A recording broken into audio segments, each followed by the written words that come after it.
Hello everyone, welcome to my channel. So for today's case, the ones I'm going to be talking to you about is the Louise Tume case. So Louise Tume was reported missing in 2005, and the mysterious phone call a year later is the last time anyone has heard from her. Louise Tume was just 18 years old when she went missing in 2005. She was missing from Islington, which is in London. Today, she will be well into her 30s, but her sister has not heard from her since a mysterious phone call a year after she'd been reported missing. Quote, "Becky, it's me. I'm okay." Louise apparently said this. Before the line went dead, her younger sister Rebecca had answered the call at her foster parents' home, and she has been determined to find out the truth of what happened to Louise ever since. At the time of the phone call, Rebecca did not even know the perpetual runaway Louise had been missing. After a difficult childhood, they had been separated and placed into care. Going a year without hearing from Louise was not unusual. Rebecca had been told about Louise's disappearance at the time because she was sitting her GCSEs, and it was only after the line went dead that her foster parents sat her down to explain. Rebecca is still desperate for answers and recently took part in a missing podcast in Amazon. Manchester Evening News sister website Yorkshire Live have taken a look at the Louise's story. Here is what is known about her disappearance about 2 decades on. So Louise and Rebecca's childhood. Louise Tume was born in Leeds in 1987 and was the middle child of 3. Her father's involvement in the criminal world, namely dealing drugs and guns, meant the family had to move around very frequently, and he went in and out of prison quite some time. They eventually settled in Edgehill in Scarborough, a council estate which has since been knocked down.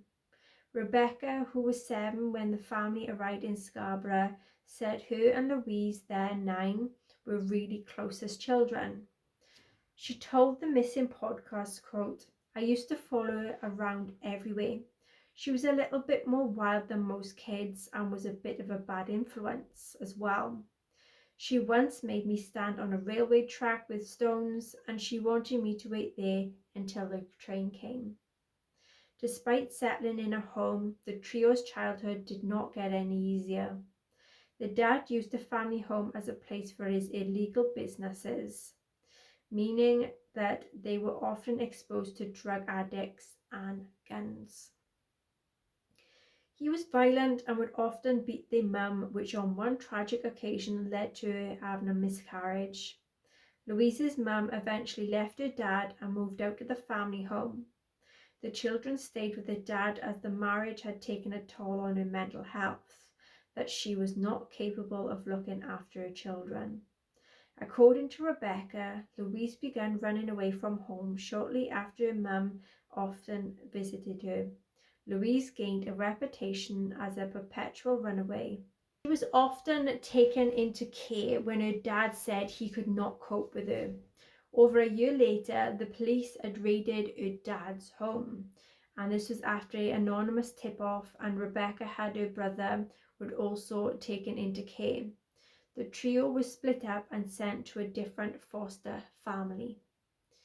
So her life in care, right? Rebecca eventually settled with her foster family in the North Yorkshire, but Louise was not so lucky. Louise was in a care home after care home. Rebecca told the Missing podcast, quote, "She kept running away, and whenever she ran away, she had a purpose. She ran away to see her mum." She told how the 3 siblings would sometimes meet up after arrangements were made by the foster carers, but that these meetings were often cancelled at the last minute. As she approached the age of 16, Rebecca was making plans to enter the army, but one phone call in 2006 changed everything. The phone call and missing appeal, quote, "I received a phone call in 2006 and it was from her, Louise, on a payphone. said Rebecca. Quote, she just said, Becky, it's me. I'm okay. And then that was it. The phone went dead. That was the last time I ever heard from her. Bewildered, Rebecca sat down with her foster mum Sonia, who told her that Louise was considered missing. Quote, she had gone missing in 2005, but they did not tell me for up to a year, said Rebecca. Quote, I wasn't told because I was doing my GCSEs. Louise was last seen in Tarleton, where she had moved into her own flat at the age of 18 after leaving the K system, and this was on June the 10th, 2005. The last reported sighting of her came a week later in Islington, which is in North London. A missing persons appeal was released by the police in which Louise was described as a very slim girl, around 5'6" tall, with brown eyes, reddish to brown shoulder-length hair. She wore her hair in a bob and was wearing blue embroidered jeans, a blue denim jacket and pink sandals. Quote, the police tell me very little, said Rebecca. They just tell me that there is no trace of her. They have interviewed a number of people from London. They don't tell me who they are. Okay, the suitcase. After speaking to the authorities, Rebecca was given a suitcase containing Louise's belongings after she disappeared. In it was a letter from Lee James.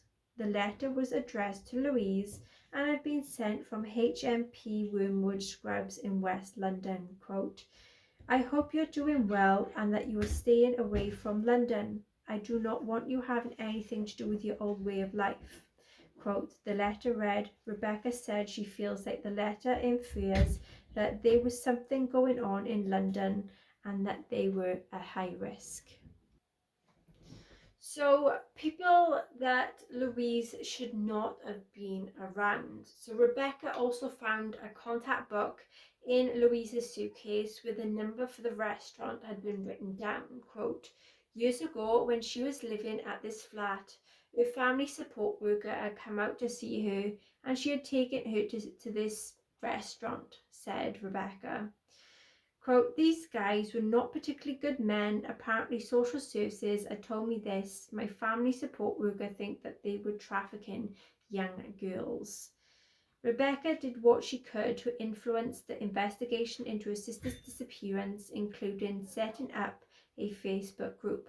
Quote, I either think she's being held against her will or somebody has killed her. She told the Missing podcast, quote, she was so good at running away as well, and she always ran back to her family. The unexpected leads. Rebecca joined the army but left in 2018, reigniting her commitment to find out what happened to her sister. Turning her attention back to the suitcase, she decided to redial the number that had been registered to Louise. When Rebecca had dialed the number in the past, the line had beeped 3 times before disconnecting. But on this occasion, someone answered the call. Rebecca freaked out and the phone was put down on her. Police later confirmed that the number had been reassigned to someone else. A few years ago, there was an unexpected development in the search for Louise. Quote, my family support worker told me that the social worker had gone out and met Louise in London, said Rebecca. The alleged meeting had happened in 2006, over a year after Louise went missing. Rebecca said she could not make sense of the baffling development and that it left her with more questions. Police found no evidence of this meeting. Quote, they have got no leads and that it is basically all they have told me, said Rebecca, but she is convinced that someone can help her solve the case of her missing sister. Okay, so Louise Tume, she was age 18 when she disappeared. She was missing from London. She's been missing since the 10th of the 6th, 2005. And she's also known as Anya Ford. So that is what I can find on the internet regarding this case. So what I'm going to be doing is I'm going to be doing tarot cards which are alleged for entertainment purposes only. And it is the cards that I have already previously done for this case, which are tea leaf reading cards to say what is very specific in the area, where Louise Tume is located. These can come into the area names, signs, symbols, streets, and just the area names. So I'm going to be diving into the tarot reading. Okay then, so the first question I want to ask is, what happened to Louise Tume, known as Anya Ford? Okay, what happened?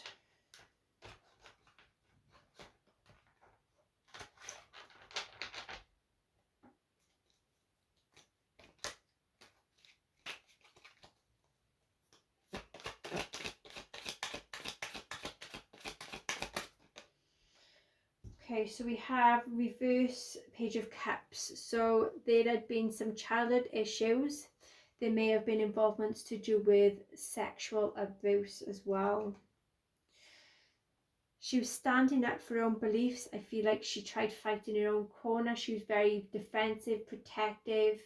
She was in a very challenging situation. I feel like she was trying to take the high road. She was very, very territorial. Okay, she had a lot of fears of moving on with her life, and I feel like she just had to accept things for how it was. There was a male, may have been an authoritative figure that had involvements, that was very stern, tried bringing in some structure and routine, and he tried being a bit rational. There was the sense of having some courage and bravery, tried to tame in a situation, trying to overcome situations. I feel like there was some persuasion involved. There was an unexpected situation here. I feel like there may have been to do with inheritance or money involvement, finances, signing of a money agreement.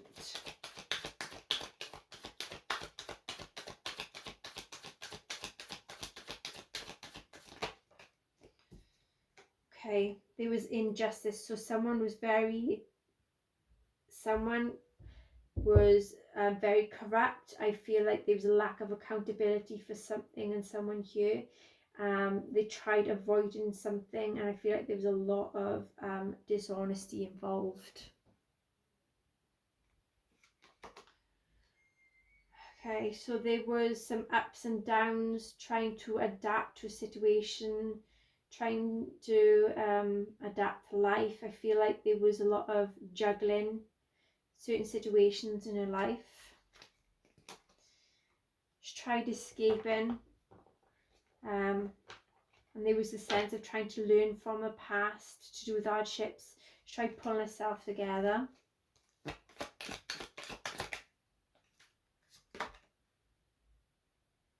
There was secrets that was being revealed.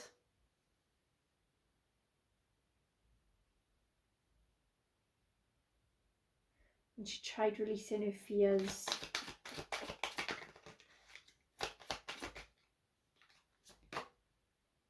There was fear of change, a lot of indecisiveness, and being very much restricted.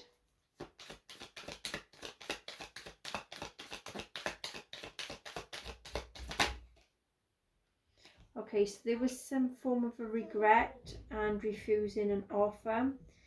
There was some negative patterns here. Someone had a lot of depression and they're very bored.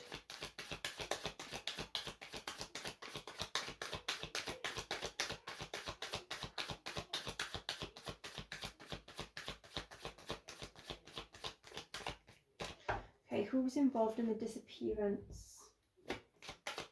Louise Tume.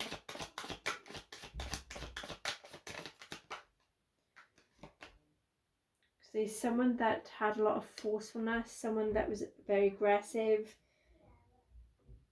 someone that was coercive as well.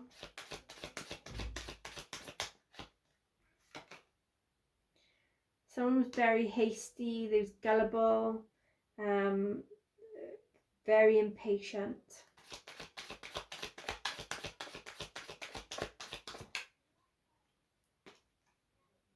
There may have been a female, an older female, that was very rude, very malicious, that was a gossiper. Someone was lacking in common sense and irresponsible.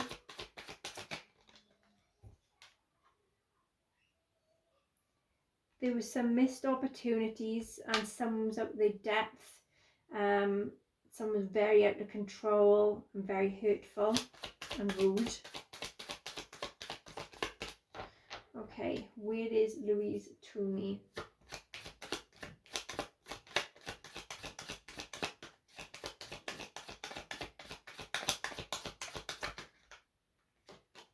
Okay, so she's trying to soul search. She's trying to find some spiritual enlightenment. There is some reflection and introspection.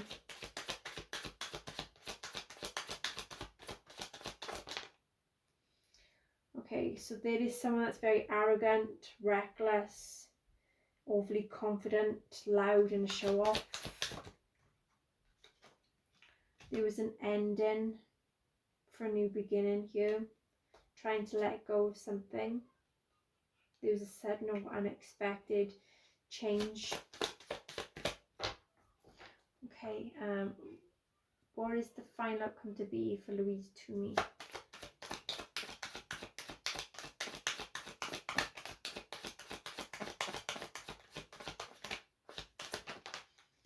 Okay, so there is to be a light at the end of the tunnel. There is to be a recovering, and there is to be some improvements and letting go of any negativity and stress. Okay, so there is to be some immaturity, insecurity, lack of trust here. I don't know what direction to take. There's a sudden, unexpected revelation here, something that could be to do with abuse, violence, or bankruptcy, and a lot of trauma. I see that she's gone through quite a lot of trauma. She's a very fragile person.